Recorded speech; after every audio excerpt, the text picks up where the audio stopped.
What is up, traders? Welcome to the official Trade Talk channel, where I show you how to analyze price for the most consistent and higher probable entries to help you all become better traders. In today's video, we're going to talk why I think there's a possibility that the bottom could be in. Make sure you stick around until the end, because at the end, I'm going to lay it all out as to why. But first, we're going to go over some technical things that we've seen happening, discuss the two trades that we took yesterday, and then we will ultimately give you the reason why we think this thing is going to be potentially bottoming out soon. Make sure you click that like button and subscribe if you haven't, and let's get into it. All right, so here we got Bitcoin on the 4-hour time frame. You can see we had a nice move yesterday, but what prompted that move? All right, so moving over here to the dollar, because it's important. This is what we were watching yesterday when we were looking for the move, right? We were looking to short the dollar.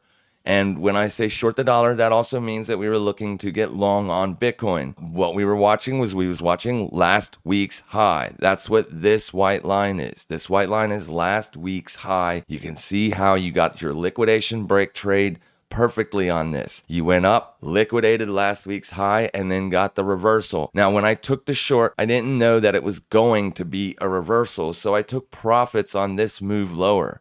Right? When it started to move lower, I took profits and moved my stop to break even. And then later on in the day, it showed up, or ended up being a nice reversal. If we go back out here to the daily time frame, you can see that this thing is clearly in an uptrend, but it did look like it was losing momentum coming into what we know to be supply up there. So as you got your first test of supply, that made last week's high. And since you made last week's high, you have been unable to do anything but break down. We were looking for this to potentially hold again, and it did. And then on this move higher, this is when we activated the short position. Now, I will show you that here on the USD JPY, because I cannot trade the dollar, right? The DXY. I wasn't looking at this weekly. I was looking at the DXY, its last previous week's high. Then as soon as that occurred, I shorted USD JPY. I shorted with 3 lots. I got less than 1 lot on. So as the price started to move away from my entry, I took profits, and my stop is setting there. I am going to leave 1 lot short on USD JPY to catch any further downside continuation, because I believe that this could be the top of at least USD JPY. So why? Why do I believe that? Well, the BOJ is intervening. Their asset is plummeting to fresh 30-year lows. They have to intervene to stop the free fall. So that put us watching this asset for a short since 3 weeks back.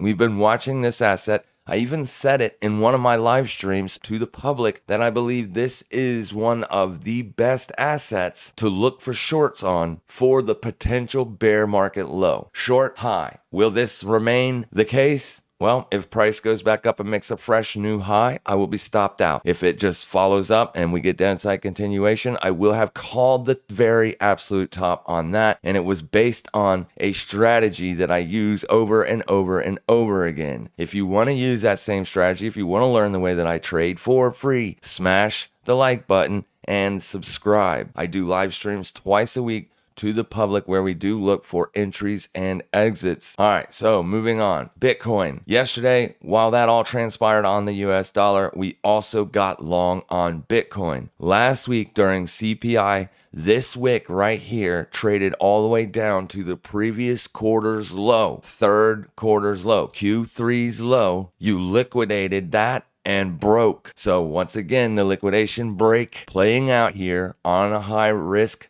news event, taking out third quarter's low and immediately getting a bounce. There's third quarter's low. We go back into this. You're going to see it right there. So you liquidated Q3 and immediately got a bounce there. A lot of buyers setting down there at Q3's low. And since you put in this move, you have not been able to break down below the 702 Fibonacci retracement. So we'll fib this range here, and you can see how the 50% retracement level was holding as support until we had that move lower yesterday. We got long on Bitcoin when the US dollar liquidated its previous week's high, and that put me in as a bullish position around 18,741 with a stop at the low. So I am already entered this bullish position here, and I have taken profits, but I have 1/3 of the position size left on to catch any potential bullish continuation. Now, why all of a sudden the flip? Why have I decided to look for longs on Bitcoin instead of shorts? Because Heath, 2 weeks ago, you said as long as you're trading under monthly support, you're going to be looking to sell swing highs. Well, there's a massive reason why. This is your monthly support. And yes, had what came out yesterday at noon didn't, I would still be looking to sell swing highs. See, over here, I am one of the, very few people that produce YouTube videos and have a Twitter account that was calling for the top on Bitcoin here.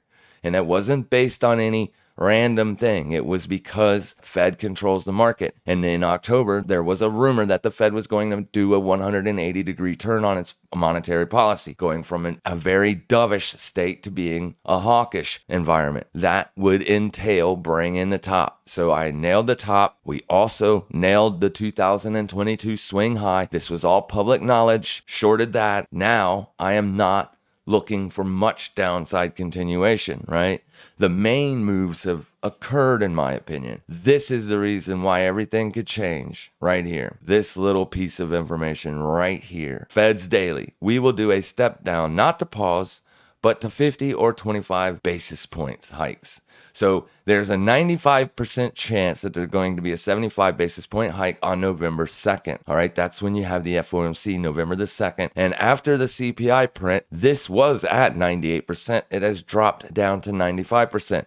So that means that they're pricing in another 75 basis point rate hike. But after that, they could potentially start to slow the rate at which they hike rates. And if that happens, then that means they will start to become more dovish.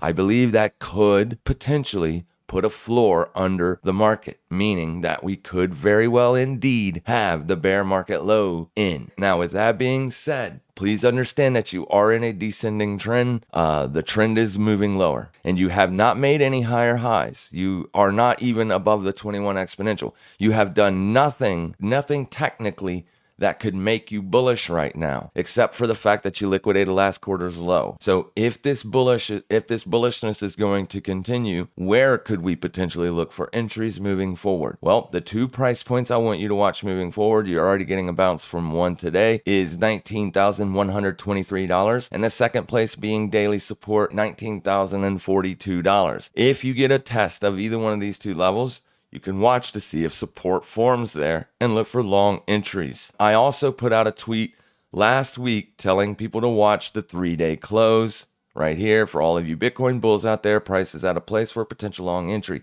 You are at daily and 3-day demand. The daily demand level broke. Naturally, I don't know if it will hold or not, but if I had a bullish bias, this is where I would see if it was going to hold. Right there is 3-day demand, the lower white line right there. Now, to be fair, this did go much lower, but I told people to wait on the close of the 3-day candle. The close. Yesterday was that close. And I want you to look here. Right there is that 3-day demand level. Did Bitcoin close above 3-day demand? It did indeed. Is it currently trading above 3-day demand? It is indeed. So what should you look out for if this bullishness stops? You can watch resistance. Right there, 19,328.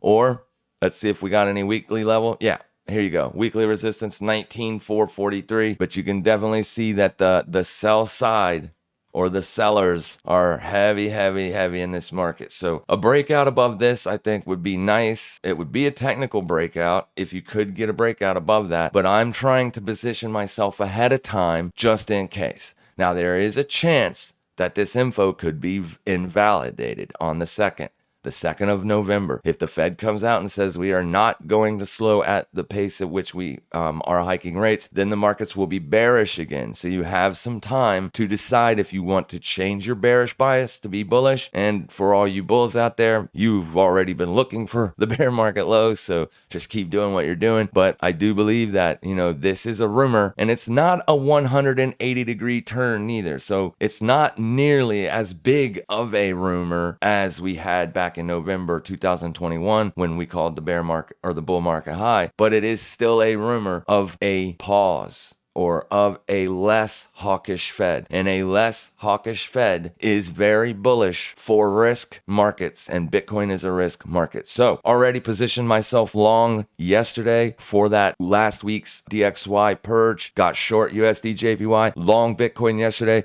We have positioned ourselves, and we are going to continue to position ourselves looking for bullish entries moving forward. This all changes upon a technical breakdown. A technical breakdown would be a weekly close below 18,808. If you get a weekly close below that, then you can go ahead and say that you have a technical breakdown and it's probably invalidated. If the rumor is true, you want to position yourself long also because volatility is on the lows. Momentum is on the lows. So if we get a nice big bullish break or start to get these bullish breakouts, you're on the lows on volatility on every time frame all the way down to the hourly. Here's the hourly, lows, weekly, lows, and every time frame in between. No volatility out there. Low momentum as well. So if we could get some momentum, that could indeed make this start to rise. And if you get a weekly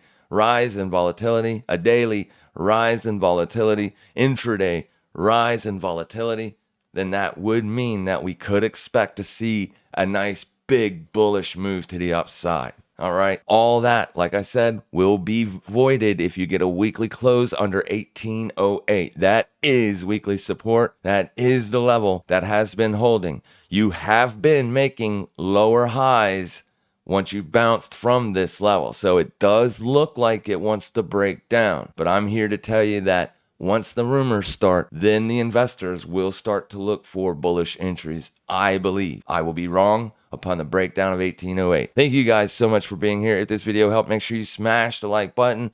Make sure you subscribe and all that stuff. I put out fantastic info, live trading, real funds, all that jazz. It's a fantastic channel. Best channel for traders on YouTube right here. Make sure you guys trade safe. Make sure you trade smart. And as always, happy trading, everybody.